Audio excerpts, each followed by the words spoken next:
মই যাম আৰু কথা পাতিম মাজে মাজে কিছুমান বেলেগ কথাও পাতি থাকিলে ভাল লাগে মই কেইজনমান ব্যক্তিৰ নাম ক'ম আৰু তেওঁলোকৰ বিষয়ে আপুনি দুটা তিনিটা শব্দত ক'ব লাগিব হয় হ'ব ৰেডি আছে ঠিক আছে প্ৰথমে হিমন্ত বিশ্ব শৰ্মা একদম প্ৰতিশ্ৰুতি দি পেলাই প্ৰতিশ্ৰুতি ৰক্ষা কৰিব নোৱাৰা আৰু সাম্প্ৰদায়িকতাৰ ৰাজনীতি কৰা এজন ব্যক্তি এনে মানুহজনক ভাল পায় নে নাপায় নাই মানুহ হিচাপত ধৰক সেইটো বেলেগ কথা ভাল ধৰক তেখেতৰ কাম কৰ্মৰাজি অসমৰ যিখিনি আছে মুখ্যমন্ত্ৰী হিচাপে অসমৰ মুখ্যমন্ত্ৰী হিচাপে তেখেতক সন্মান কৰোঁ সেইটো কৰিবই লাগিব কিন্তু তেখেতৰ যিখিনি কৰ্মৰাজি আছে প্ৰথম অৱস্থাত তেখেতৰ প্ৰতিশ্ৰুতি পাই ভাল লাগিছিল যে তেখেতে কৈছিল যে 5খন ৰাজ্যৰ ভিতৰত এখন ৰাজ্য কৰিব 1 লাখ নিবনুৱাক বছৰত সংস্থাপন দিব কিন্তু তাৰ গোটেই ওলোটা হ'ল গতিকে তেওঁ এতিয়া অহা নিৰ্বাচনত সেইবিলাক আচলতে ইস্যু লৈ পেলাই ৰাজনীতি কৰিব লাগিছিল উন্নয়নৰ ইস্যু লৈ পেলাই কিন্তু এতিয়া আহিছে কি হিন্দু মুছলমান মিয়া তেখেতে মিয়া শব্দটো নকলে আগন্তুক নিৰ্বাচনত তেখেতে যেন আগবাঢ়ি যাব নোৱাৰে এনেকুৱা আমাৰ এটা অনুভৱ হৈছে সৰ্বানন্দ সোণোৱালক কেনেকুৱা লাগে মই প্ৰথমতে হয় বিজেপিৰ খিনি সুধি লওঁ তেখেত এজন তাৰপিছত ভদ্ৰলোক ভদ্ৰলোক হয় গৌৰৱ গগৈ গৌৰৱ গগৈ অত্যন্ত পৰিষ্কাৰ মানুহ কোনো দুৰ্নীতি নোহোৱা খুব ভাল আদৰ্শৱান ব্যক্তি আৰু বিজেপিয়ে যে কৈ থাকে হিমন্ত বিশ্ব শৰ্মাই কৈ থাকে তেওঁ পাকিস্তানৰ লগত লিংক আছে এইবিলাক আপোনালোকে নিশ্চয় গম পাইছে যোৱা 10 ছেপ্টেম্বৰ গৈছে আকৌ 8 ফেব্ৰুৱাৰী আহি আছে এইবিলাক সম্পূৰ্ণ মিছা এইবিলাক খালি ৰাইজক বিপথে পৰিচালিত কৰিবলৈ আচলতে কুচকাৱাজ কৰি আছে আগন্তুক নিৰ্বাচনক লক্ষ্য কৰি এইবিলাক কৰি আছে যদি এইটো হ'লহেঁতেন আচলতে তেতিয়াহ'লে আমাৰ ভাৰতবৰ্ষৰ গৃহ বিভাগ আছে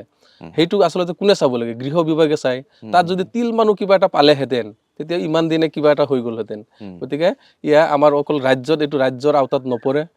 গতিকে তেওঁলোকে একো কৰিব নোৱাৰে কেৱল ৰাইজৰ ওচৰত অপপ্ৰচাৰ কৰাৰহে এটা কৌশল অখিল গগৈক মানুহজনক কেনেকুৱা লাগে অখিল গগৈ মানুহজন ঠিকেই আছে তেখেত ৰাজনৈতিক ব্যক্তি হিচাপে মোটামুটি ঠিকে আছে তেওঁ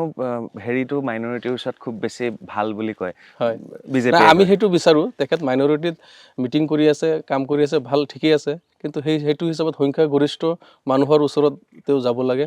গৈ তেওঁলোকৰ ওচৰতো গৈ দলৰ প্ৰচাৰ কৰিব লাগে আজমলৰ প্ৰতি বা AIUDFৰ প্ৰতি আপোনাৰ ধাৰণাটো কেনেকুৱা AIUDFৰ প্ৰতি ধাৰণাটো আচলতে প্ৰথম অৱস্থাত যেতিয়া জন্ম হৈছিল তেতিয়া আমাৰ এটা ভাল লাগিছিল যে সংখ্যালঘু মানুহৰ নিশ্চয় কিবা এটা উন্নয়ন হ'ব কিন্তু বিগত 20 বছৰত আমি দেখিলোঁ আচলতে কোনো ধৰণৰ উন্নয়ন হোৱা নাই বৰঞ্চ বিজেপিৰ ডাল হিচাপত তেওঁলোকে কাম কৰি আছে মানে এটা মুদ্ৰাৰ ক'লে মুদ্ৰাৰ ইপিটি সিপিটি এক পিঠিত বিজেপি এক পিঠিত UDF মানে UDFে কৈ দিয়ে কিবা এটা কাম আৰু বিজেপিয়ে সেইটো চান্স পাই পেলাই সংখ্যালঘু মানুহক ঠগি আছে যেতিয়া কংগ্ৰেছৰ চৰকাৰ আছিল সেইটো বিজেপিয়ে কৈছিল যে কংগ্ৰেছক AIUDFে সহায় কৰে যদিও তৰুণ গগৈয়ে কৈছিলে হু ইজ সহায় কৰে আপুনি চাব আপুনি ক'লে হু ইজ বদৰুদ্দিন আজমল তৰুণ গগৈয়ে কৈছিল আমাৰ যেতিয়া চৰকাৰ হৈছিল চৰকাৰ হোৱাৰ সময়ত তেওঁলোকক লোৱা নাই চৰকাৰতো অংশগ্ৰহণ কৰিবলৈ দিয়া নাই তেতিয়া ইচ্ছা কৰিলে ল'ব পাৰিলেহেঁতেন কিন্তু লোৱা নাই UDFক নলৈ তেওঁলোকে BPFক লৈ পেলাই চৰকাৰ কৰিছে গতিকে